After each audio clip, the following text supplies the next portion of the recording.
আসসালামু আলাইকুম এভরিওয়ান। গতকাল ছিল বুধবার, সেই দিনটা ছিল আমার ছুটির দিন।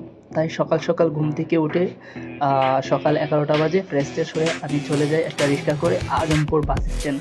দেন সেখান থেকে বাস করে আমি এয়ারপোর্ট হয়ে দেন আমি চলে যাই ফার্মগেট ফার্মগেট আমার ছুটির দিনটা আমি স্পেশালি উপভোগ করার জন্যই। দেন আমার অনেক দিনের একটা ড্রিম ছিল যে আমি মিউজিয়ামে যাব। দেন আমি যে আমাদের যে মুক্তিযুদ্ধের ইতিহাস সেটা জানবো বা দেখবো। ফর দ্য ফার্স্ট টাইম আমার যাওয়া, এর আগে কখনো যাওয়া হয় না। আমি ভিডিওতে অনেকবার দেখলাম, দেন আমার কাছে খুবই ভালো লাগলো। দেন আমার খুবই ইচ্ছা হলো দেখতে যে আমি মিউজিয়ামে যাব। দেন সকাল সকাল ঘুম থেকে উঠে রেডি হয়ে দেন বুধবার আমার অফিস ছিল, অফিসে কোনো কাজ ছিল না। দেন আমি চলে যাই একটা লোকাল বাসে চড়ে। দেন ফার্স্টে আমি একটা মিস্টেক করে ফেলি, সেটা হচ্ছে কি যে আমি যে বাসে উঠবো ভিআইপি অথবা বিকাশ, যেটা মিউজিয়ামের সামনে দিয়ে যাবে, আমি কিন্তু সেই বাসটা মিস করে উঠতে পারি নাই সামহাও কোনো একটা কারণে। দেন তারপর আমি অন্য একটা বাসে উঠে যাই। দেন আমি ফার্মগেট নেমে তারপর 5 মিনিট পায়ে উল্টা রাস্তায় হেঁটে দেন আমি চলে যাই বিজয় সরণিতে মিলিটারি মিউজিয়ামে। দেন এটাই আমার ফার্স্ট টাইম ভিজিট। আমি খুবই এক্সাইটেড ছিলাম যে আমি যাব, দেখবো মিউজিয়ামে। যেহেতু মিলিটারি মিউজিয়াম, সেহেতু সেই জায়গায় এক্সক্লুসিভ কিছু থাকবে। সেইটা হচ্ছে যে আমাদের যে 1971 সালে মুক্তিযুদ্ধ হয়েছিল সেইটার যে নিদর্শন সেটা থাকবে। দেন আমি গেলাম অ্যান্ড দেন আমি যেটা করলাম, সেখানে যাওয়ার পর দেখতে পেলাম যে সবাই আসছে কি ফ্যামিলি নিয়ে আসছে। তো আমি তো একা একা গেলাম।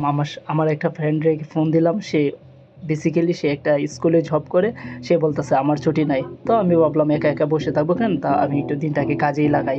দেন যেই কাজ সেই কথা, আমি চলে গেলাম একটা বাসে করে। দেন যাওয়ার সময় যেটা হচ্ছে যে আমি অবশ্যই এলিভেটেড এক্সপ্রেসওয়েতে যাইতে পারি নাই।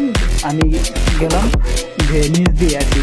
যাই হোক, যেখানে আমার যাইতে লাগছে অলমোস্ট 3 ঘন্টা।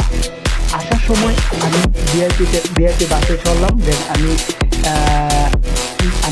উত্তরায় এয়ারপোর্টে চলে আসলাম প্রায় 15 মিনিটে। ক্যান ইউ ইমাজিন কীভাবে সম্ভব? এলিভেটেড এক্সপ্রেস হওয়াতে আমাদের কত বড় সুযোগ হয়েছে। দেন আমি খুব তাড়াতাড়ি চলে আসলাম উত্তরাতে। দেন সন্ধ্যা হওয়ার সাথে সাথে আমি কিন্তু আমার বাসায় ব্যাক করলাম, চলে আসলাম। খুবই এনজয় করলাম দিনটা। এটা হচ্ছে বিশিষ্ট মতিউর রহমান, যে 1971 সালে এই যে একটা 33 নামের একটা বিমান ছিল, সেটা নিয়ে সে পাকিস্তানে পড়ার ভিত্তিতে বাংলাদেশে চলে আসছিল। বাট সে সম্ভব কোনো একটা কারণে আসতে পারে না, তারা খবর পেয়ে তাকে কিন্তু অ্যাটাক করে। আর এটা হচ্ছে একটা ইঞ্জিন, এটা একটা যুদ্ধ বিমানের যুদ্ধ যুদ্ধ যুদ্ধ যুদ্ধ বিমানের ইঞ্জিন এটা। যাই হোক, এটাকে এখানে সংরক্ষণ করা হয়েছে। এখানে অনেকগুলি রিভলভার রাখা হয়েছে, শর্ট গান রাখা হয়েছে, শুট গান এটাকে বলে আর কি।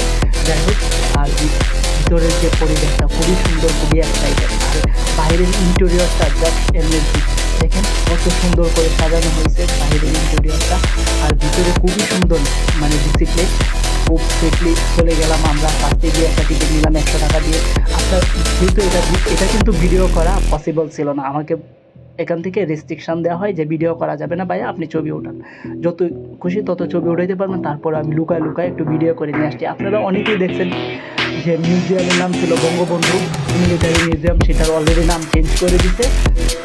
যাই হোক, সেটা হচ্ছে মিলিটারি মিউজিয়াম যেটাকে বলে আর কি। আপনারা সবাই চিনবেন। সেটা হচ্ছে বিজয় সরণির সাথে, মানে বিজয় সরণি রাস্তায় নেমে আপনারা প্রায় 1 মিনিট পায়ে হেঁটে ভিতরে ঢুকতে পারবেন। যাই হোক, খুব সেফলি আমি চলে গেলাম, গিয়ে দেন একটু এনজয় করলাম। আর এটার ভিতরে কিন্তু অনেক ভালো ভালো রেস্টুরেন্ট আছে। আপনারা চাইলে রেস্টুরেন্টগুলোতে এনজয় করতে পারবেন, খাবার খাইতে পারবেন। অনেক সুন্দর সুন্দর রেস্টুরেন্ট, ভিতরে অনেক কিছু। টোটাল 5টা ফ্লোর, তার মধ্যে আপনাদেরকে 5টা ফ্লোর ভিজিট করতে হলে আপনাদেরকে হাতে রাখতে হবে অলমোস্ট 3 ঘন্টা, না হলে কিন্তু পুরোটা আপনারা ঘুরতে পারবেন না। উপরে 3টা ফ্লোর আর বেসমেন্টে হচ্ছে 2টা ফ্লোর, এই টোটাল 5টা ফ্লোর। যাই হোক, আমার কাছে খুবই এক্সাইটেড লাগছে।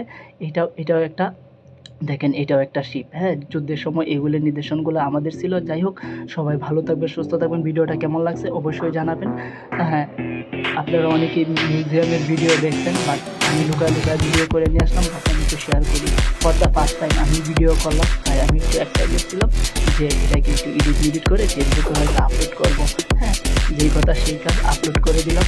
ভিডিওটা কেমন লাগছে একটু জানাবেন। আসসালাম বলো।